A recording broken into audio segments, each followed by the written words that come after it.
Sana po ako ng bawang sibuyas. Magluluto po ako ng lechon paksiw. Ito po yung paksiw. Ilagay na po natin yung lechon. Bisa na natin nakapag gano'n na tayo ng bawang at sibuyas.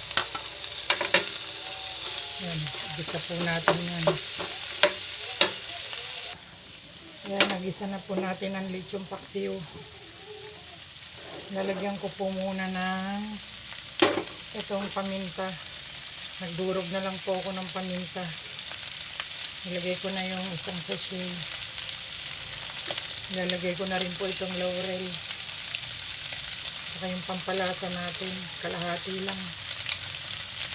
Tapos lagyan ko na rin po ng tubig para lumambot at magkaroon ng sabaw. Lagay ko na rin po itong pork cubes. Sama-sama ko na po siyang lagyan ko na rin po ito ng toyo. Yan, lagyan ko na po ng toyo yan. Tapos lagyan ko na rin po ng suka. Hindi ko po muna hahaluin yan.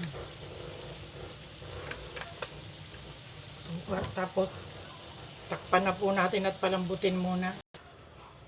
Ayan, napakuluan na po natin ang lechon. Ayan, natiktik na po yung sabaw na nilagay ko kanina.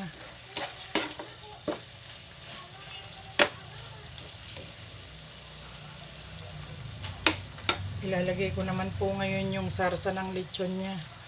Yung kasama talaga sa lechon. Ilalagay ko na po yan.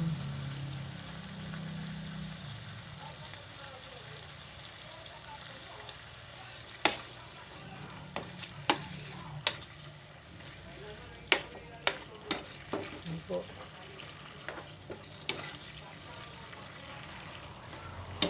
Bihira po ako makapagluto nito. Lechon,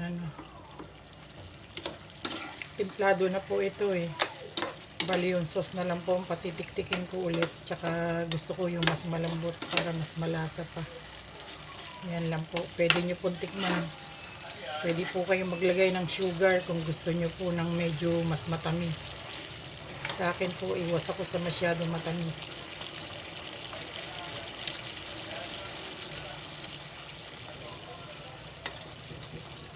Okay na po sa akin yung lasa na ganyan. Pero kung gusto nyo pa po maglagay ng pwede po natin dagdagan ng Mang Tomas para mas masosi.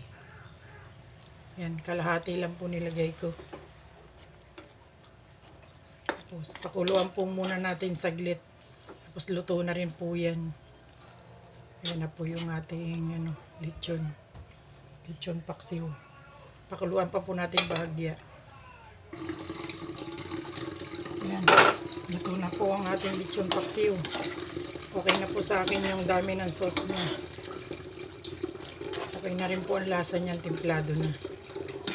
Yan lang po. Salamat po sa panonood.